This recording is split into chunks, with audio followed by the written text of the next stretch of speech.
ఏం మాట్లాడుతున్నారండి bill gates గారి గురించి? ఇప్పుడు జనరల్గా కొంతమందికి దురదృష్టం లేకపోతే ఏదో సంథింగ్ ప్రాబ్లం వల్ల వైకల్యంతో పుడతారు. అలాంటి వాళ్ళు అంటే ఇప్పుడు వాళ్ళని విభిన్న ప్రతిభావంతులు అంటున్నారు. అంటే ఓ దేవుడు మనకు ఒక వైకల్యం పెడితే ఇంకొక చోట చాలా స్ట్రాంగ్ మైండ్ కానీ లేదా ఏదో ఒకటి స్ట్రాంగ్ ఇస్తారటండి. కాబట్టి ఆ విభిన్న ప్రతిభావంతుల్ని అందరూ రెస్పెక్ట్ చేస్తారు. కానీ వీడు మాత్రం వైకల్యం అంటే బుద్ధి వైకల్యం. బాహుబలి సినిమాలో చెప్తాడు కదండి, నీ బుద్ధి వంకర సంథింగ్ ఏదో డైలాగ్ ఉంటుంది, కట్టప్ప చెప్తాడు, మీ వంకర బుద్ధి. ఆ వైకల్యం ఉంది. ఇటు మనిషి ముఖమే అసలు వాస్తు ఉండదు. ఇటు ముఖంలో వాస్తు లేకుండా ఏదో ఒక దరిద్రుల్లో ఉంటాడు ఇటు ముఖం చూస్తే. ఉదయం లేచి ఇటు ముఖం చూస్తే ఆ రోజు ఖచ్చితంగా ఏదో నష్టం జరుగుతుంది మనకు అని ఇలాగ ఉంటాడు. ఎక్కడికైనా వెళ్ళేటప్పుడు కానీ ఇటు ముఖం చూస్తే ఇటు అమ్మ పని అవ్వదు, సర్వనాశనం అయిపోద్ది అన్నట్టు ఉంటాడు. అంత దరిద్రుడిలో నిష్ట దరిద్రుడు అనే ఓ పదం ఉంటుంది. అసలు ఆ పదవి ఎందుకు సృష్టించారా అనుకున్నాను, వీడి గురించి అయి ఉంటుంది. ఆ నిష్ట దరిద్రుడు అనే పదానికి యాప్ట్ అయ్యే వీడు బిల్ గేట్స్ గారి గురించి మాట్లాడుతున్నాడు. అంటే జగన్ గారు ఇచ్చారు, అంటే మొత్తం స్క్రిప్ట్ వచ్చింది, మొత్తం ఐసీపీ వాళ్ళందరికీ మీరు ఇలా మాట్లాడండి, ఇలా తిట్టండి, వచ్చిన వాళ్ళందరినీ తిట్టి పంపించండి. మన రాష్ట్రానికి ఎవరైనా ఒక మంచి వాళ్ళు వస్తే వాళ్ళని తిట్టి పంపించండి, వాళ్ళని అవమానించండి, మళ్ళీ ఈ రాష్ట్రం వైపు చూడకుండా చేయండి. ఈ రాష్ట్రం ఇలాగే నాశనం అయిపోవాలి తప్ప ఇది డెవలప్ అవడానికి లేదు అని. ఇది రాష్ట్రద్రోహం, దేశద్రోహం కూడా. ఓ రాష్ట్రాన్ని నాశనం చేయడం అంటే దేశాన్ని నాశనం చేయడమే కదా. దేశద్రోహులు నా కొడుకులు అందరూ. అలాంటి నిష్ట దరిద్రుడు వీడేం మాట్లాడుతున్నాడు ఒకసారి వినండి. రేపు రాష్ట్రానికి బిల్ గేట్స్ వస్తున్నాడు, సచివాలయంలో సీఎం మంత్రులతో భేటీ అవుతున్నాడు. ఆర్టీజీఎస్ ఫలితాలను ఆయన వివరించబోతున్నారు చంద్రబాబు. ఉండవల్లిలో వ్యవసాయ క్షేత్రాన్ని పరిశీలించబోతున్నారు. ఆయనకి ఈ సంజీవని ప్రాజెక్ట్ అప్పచెప్తారట. ప్రజారోగ్యము, వ్యవసాయం, విద్యా తదితర రంగాలు చేపట్టిన సంస్కరణ మీద ప్రజెంటేషన్ ఇస్తారట.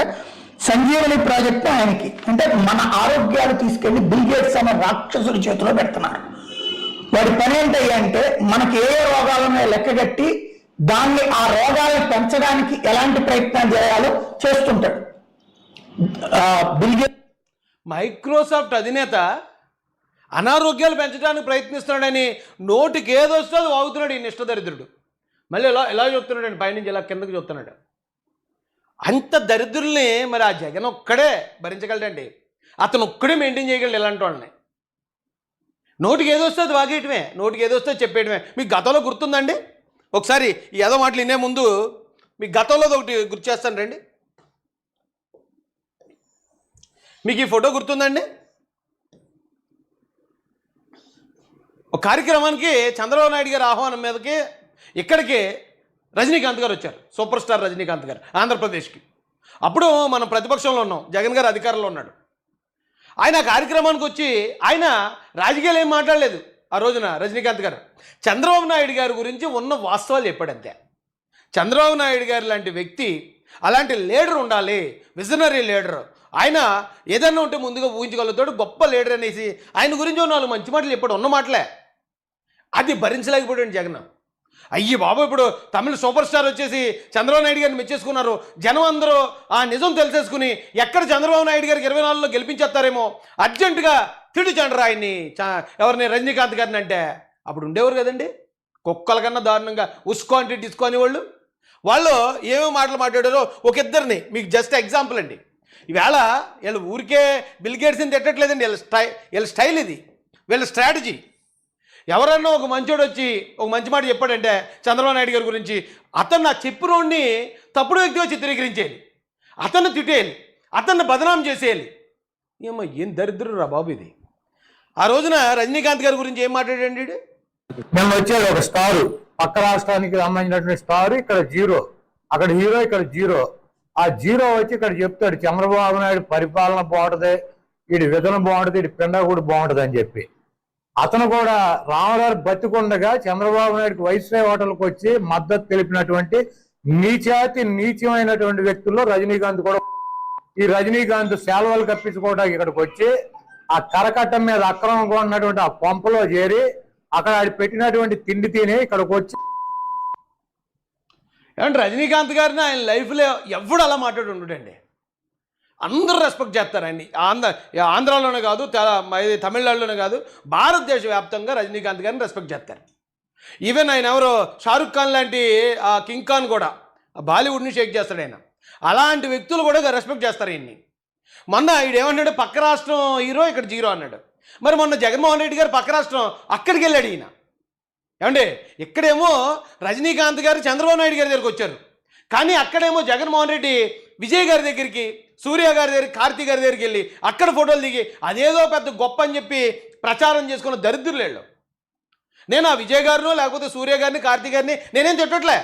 జగన్ గారితో ఫోటోలు దిగినంత మాత్రాన వాళ్ళని మేమేం విమర్శించాం. వాళ్ళు మంచోళ్ళే, వాళ్ళని మంచిగానే చెప్పుకుంటాం మేము, అంతే తప్ప జగన్ గారు మా ప్రత్యర్థి కాబట్టి ఆయనతో దిగాడంటే వాళ్ళని కూడా బ్యాట్ చేసేయాలి, వాళ్ళని కూడా తిట్టాలని తెలుగుదేశం కార్యకర్త ఎవడని ప్రయత్నించాడండి? ఎవరైనా ఒక్కడన్నా ఆ హీరోల గురించి అంత తప్పుగా మాట్లాడేవా? కానీ ఈ దరిద్రులు చూడండి, వీళ్ళ జగన్మోహన్ రెడ్డి అక్కడికి వెళ్ళి వాళ్ళతో ఫోటోలు తీస్తే అది గొప్పట. అక్కడ సూపర్ స్టార్ ఇప్పుడు ఎవరైతే విజయ్ గారు కానీ లేదా సూర్య గారు, కార్తీ గారు, వీళ్ళు ముగ్గురు కూడా రెస్పెక్ట్ చేసే హీరో రజనీకాంత్ గారు.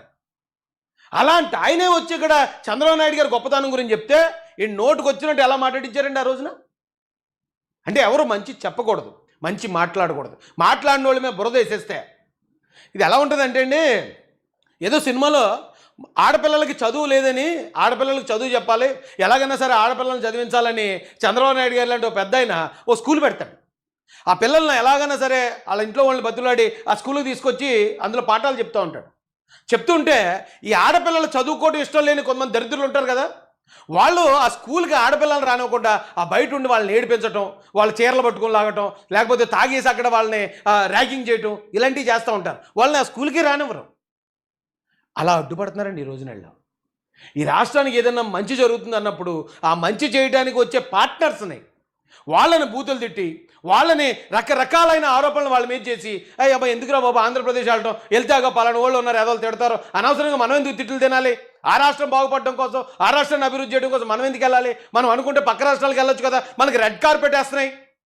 ఇప్పుడు కర్ణాటక కానీ, తమిళనాడు కానీ, తెలంగాణ కానీ, కేరళ కానీ రెడ్ కార్పెట్ వేస్తే ఎవరైనా ఇన్వెస్టర్లు వస్తారంటే, ఇక్కడికి వచ్చి గలీజ్ యాదవులతో గలీజ్ మాటలు మనమేం పడాలని చెప్పి వీళ్ళు అటు పోవాలి. ఈ రాష్ట్రానికి పెట్టుబడులు రాకూడదు, ఈ రాష్ట్రం అభివృద్ధి అందకూడదు. అది కదా వీళ్ళ కుతంత్రం. చంద్రబాబు నాయుడు గారి హయాంలో ఈ రాష్ట్రాన్ని అభివృద్ధి చేయకుండా ఉండాలంటే ఇలా అడ్డుకోవాలి. మరి ఇలాంటి ఏదైనా ఎలా వదిలేస్తే ఎలాగండి? దేశద్రోహం కేసు పెట్టాలండి ఇలాంటి వాళ్ళ మీద. ఇప్పుడు ఈడున్నాడు ఈ నిష్ఠదరిద్రుడు, వీడికి పేటీఎం ఇస్తే బిల్ గేట్స్ని తిడుతున్నాడు. ఈడంతటి బతుకెంత? ఏమంటే మైక్రోసాఫ్ట్ అధినేత, ప్రపంచ కుబేరుల్లో ఒకడు, ఆయన ఈరోజు మన రాష్ట్రం కోసం వస్తే చంద్రబాబు నాయుడు గారి మీద ఉన్న గౌరవంతో, లేకపోతే జనరల్గా ఈ కొత్త రాష్ట్రానికి పెట్టుబడులు రావండి. జగన్ ఉన్నాడు 5 సంవత్సరాల్లో, ఎవరైనా వచ్చారు కొత్త వాళ్ళు? ఉన్నవాళ్ళే పారిపోయారు. జాకీ పారిపోయింది, అమర్రాజా బ్యాటరీస్ పారిపోయారు, కియాకి ఏదైతే స్పేర్ పార్ట్లు వస్తున్నారన్నది అది కూడా రాలేదు, అది కూడా పారిపోయింది. ఈవేళ వస్తున్నారంటే అది ఖచ్చితంగా చంద్రబాబు నాయుడు గారి బ్రాండ్ ఇమేజ్. వస్తున్నారు కాబట్టి ఇదేంటి మా జగన్ ఉన్నప్పుడు రాలేదు, చంద్రబాబు వచ్చినప్పుడు వచ్చేసి పెట్టుబడులు పెట్టేస్తున్నాడు, ఈ మంచి పేరు అంతా వీళ్ళకి వచ్చేస్తుంది, వాళ్ళని ఎలాగైనా తరిమేద్దామని ఇలాంటి గలీజ్గాళ్ళు అందరూ ప్రయత్నిస్తూ ఉంటే మనం చూస్తూ ఊరుకుంటే ఎలాగండి? చట్టాలకు పదును పెట్టి జుట్లు అట్టుకుని ఇటుకెళ్ళి లోపల తోయాలి కదా.